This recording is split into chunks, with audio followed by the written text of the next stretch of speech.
Hi folks and welcome back to the channel. Today we're doing something different. I'm not driving Fords. Nope, today I'm actually driving the Qashqai. I've come all the way down to Dunsfold circuit, which is home of the Top Gear test track. Today I'm going to be doing a driving experience with supercars. Obviously a lot better than driving the Fords that I usually drive.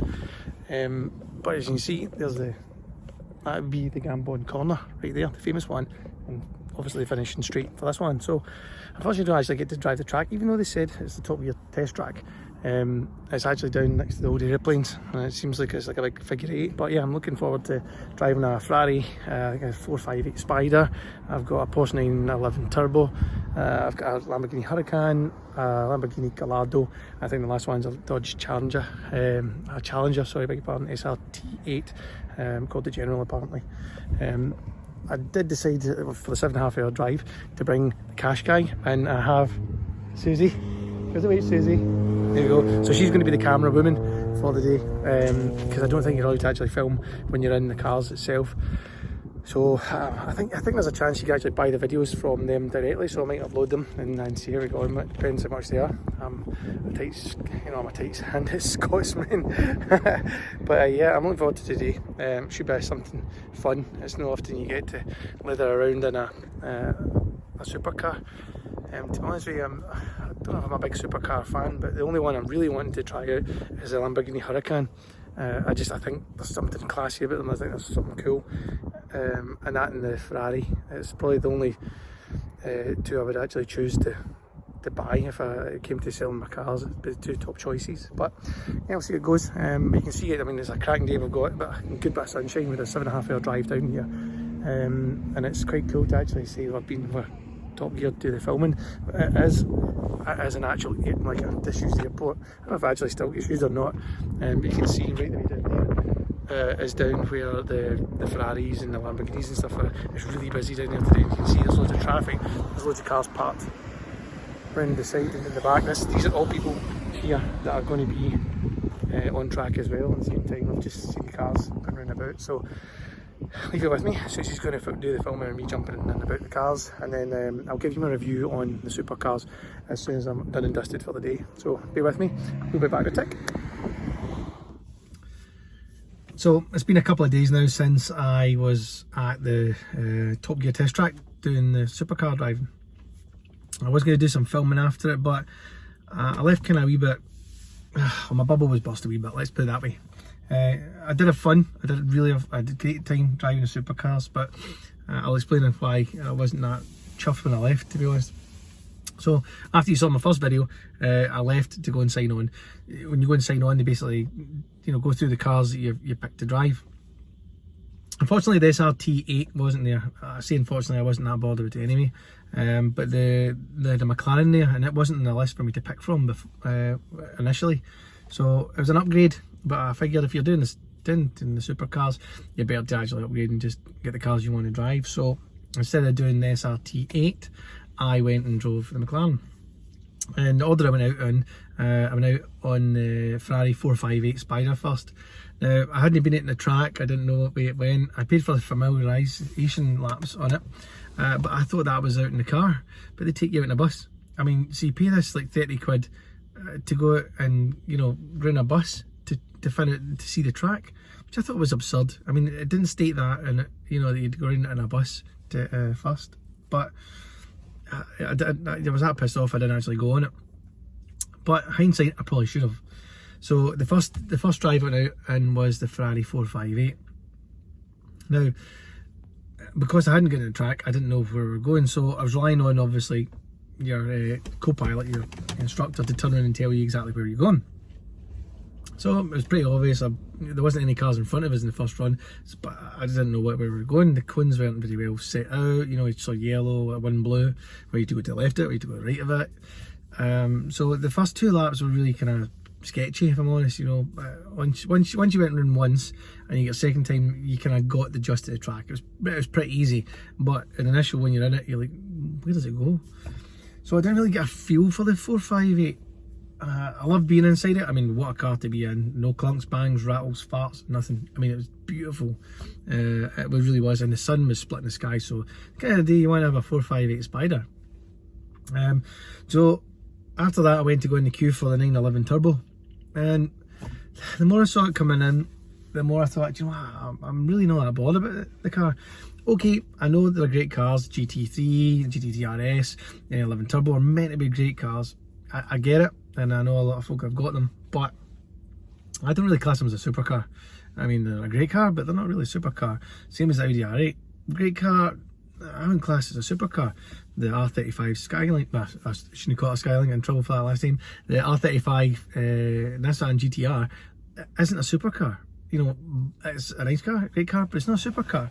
Supercars to me are your Ferraris, Lamborghinis, McLaren. That's the kind of top three, then everything else is hypercars like Paganis, Hondas and stuff like that. So away from that, I thought, you know what, I really want to have a shot at the 458 again. So instead of going for the 911, I went and had a shot at the 458 again. I loved it. 2 laps out, and Charlie, who was my instructor, he was from Largs, which, bear in mind, I'm from Scotland, Ayrshire coastline as well, were locals. So he literally let me open up the car, and it was, I mean, it's great. It's a great driver's car. You felt connected with the car, you know, you pitched it in, it went where you wanted it to go. There wasn't any computers trying to be fancy about it. It was just go and it grip. So you know, the Ferrari was the pinnacle. First off, wasn't a bad car, so the 458 was the one to beat, even though I'd already driven it twice. I wasn't going to show footage of me going out in the Ferrari. I paid for my wee dongle to get connected in and record it all. But unfortunately, the Ferrari was a hired car that day. And the hire cars' cameras are different to the ones that PSR actually use. So when your USB stick goes in, it didn't record anything. Nothing. I mean, I was so buzzing. I was like, I love this. I can't wait to see, you know, I was excited to see myself driving a Ferrari 458, I'll admit. But I can't even show you the footage of it because it didn't record. And they don't guarantee that it records, but they'll take your money off you for it. So I didn't know that at the time. That's one thing I didn't know. I thought, great, I've got this in this stick, you know, it hung around my neck. Brilliant. I was like, right, my next car is the Lamborghini Gallardo. Now, jumping from a Ferrari into the Gallardo was a step down. It's basically an R8 and in a suit. Is the only way to put it up. It's fancy. I get it. It's really nice, but the gear changes are really slow and soggy. You know, it's only got a single clutch compared to the dual clutch in the Ferrari. So it was really, it was a nice car. It was good to drive, but I'm basing it on the Ferrari. It was kind of like a damp squib. You know, the gear, in fact, hardly anything actually worked in it. The someone away in the ST popping and banging. I know who it is, by the way. But yeah, the Lamborghini was just change up the gear, wouldn't change up the gear. Put it down a gear, wouldn't actually change down a gear. So I'm like, this is a Lamborghini. This is a supercar. Shouldn't work. It should work perfectly. It didn't. So I wasn't best chuffed with that one. But it made me think that, you know, the next couple of cars are going to be amazing compared to that. So I had a choice between obviously the Lamborghini Huracan and obviously my upgrade was the McLaren, which wasn't in the list originally. So instead of driving the SRT8, I went for the McLaren.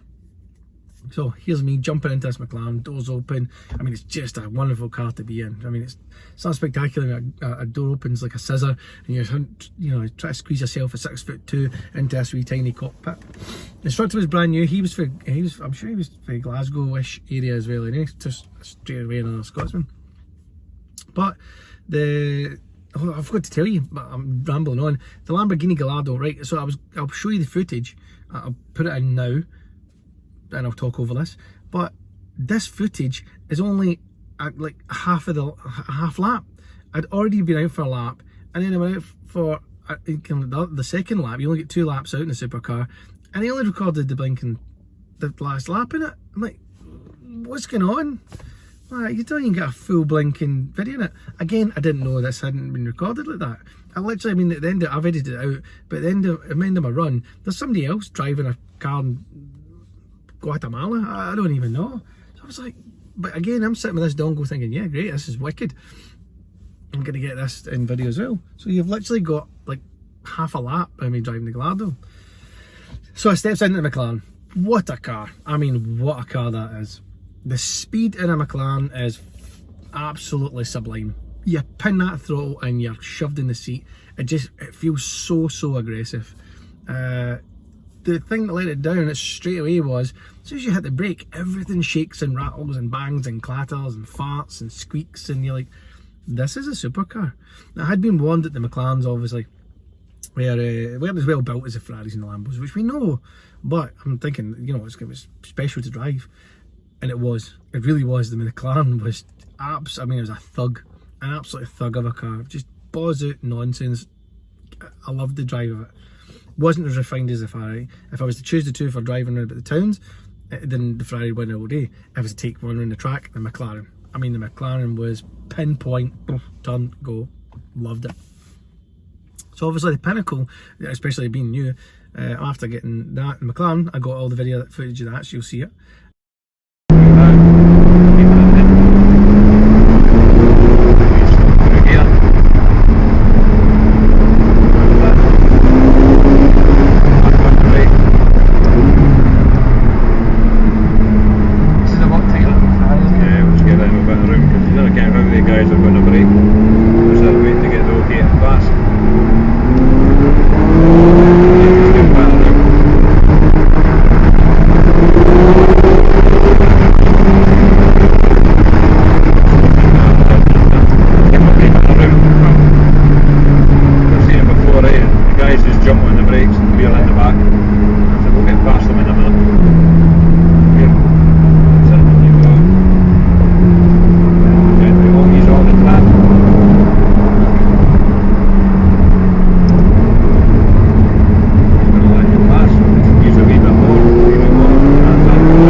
Next one after that was the Lamborghini Huracan, and the Lamborghini Huracan was exactly what they say in the tin. They said it was too safe, even though it's you know, 4-wheel drive, turbocharged, you know, goes like stink.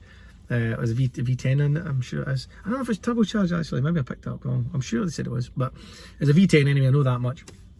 And it went like stink. I mean, like shit off a shovel. And you put it in a corner and you could feel the computers driving the car for you. Into the left, turn to the right, pin the straight, on the anchors, ABS kicking in to get you ready to settle, get the car settled, to turn it into the right hand side, left hand side, sweeping right. You know, and the car was like, you felt like you were just like, I'm a passenger in this.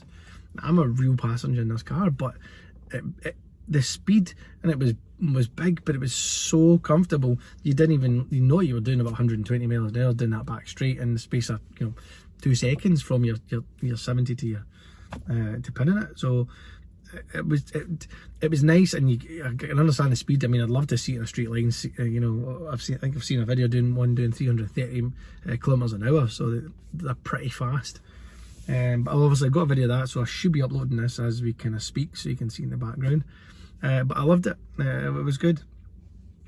So to base it all, I mean, I haven't got a lot of footage to show on the cars, and I was really hoping to show something, you know, show everybody, like, if you're thinking about doing these driving experiences, you know, go for it.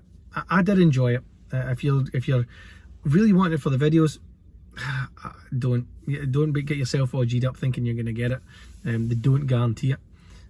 So just guarantee you go and have fun at it. My car of the day had to be the 458. I mean, it's just such a driver's car. It was beautiful. I mean, even, you know, you sit them all in a row at the end of the day, and the Ferrari just stuck out like a sore thumb. It is absolutely beautiful, and for that I would have one in a heartbeat. I really would. I mean, I'd sell the collection to have one, definitely. Just, it ticks all the boxes. You can, if you wanted to take it to the shop, you could. You wouldn't park it next to anyone that would ding the door, but it was comfortable. You could do run about the town, you could do the motorway, you could even put the Ferrari 458 on track with no issues at all. And it's a head turner, because even when we were on our drive home, when you're sitting there watching the cars and everything pass by, being a Ford fanatic, you're like, oh, there's a Focus RS, there's a Focus RS. You spot the car you're driving, or, you know, or the ones you love, but you'll always pick out a Ferrari. Oh, there's a Ferrari, you know, across the other side of the bypass, or side of the motorway, and that's the thing about Ferraris. It's a Ferrari, you know, it's the pinnacle of the supercars to me. I think to everybody else, and the Lamborghinis are cool, but they're just Audis, you know. The Audi R8's on a supercar. But yeah, 458 for me was the business. So on that note, I hope you've enjoyed this one. It has been a while since I've done one. I'm hoping to do a lot more. I have got a video coming up real soon of a car KW Customs and I have been working on. It's not what you would expect, but I thought I'd do something different for the channel. A breakaway for something I usually would build. I like to base my cars on, if Ford have made a car for me, I've spec'd it and gone, right, I want this customised and I want it as if it's left a factory, something that Ford would make. On this build, I haven't really gone that way. It's not a big build, but I haven't seen it done, and I think it's kind of cool, something different. So I'm hoping that this is Wednesday. I'm hoping that the car will be ready and finished. We have got a couple of issues we need to sort out. I'm hoping that it'll be ready for Friday to take down to Crail. It's a full-on Ford day at Crail Raceway, and I'm hoping to reveal the car then. I don't know if it's going to happen or not. The issues are not something I'm used to, because I haven't worked with this thing yet. I can't give the game away, but yeah, I'm hoping to have that video and the reel up really soon, with KW helping us along on that one. So anyway, thanks for watching again. Make sure you hit that subscribe button, and as always, like I always say, take it easy.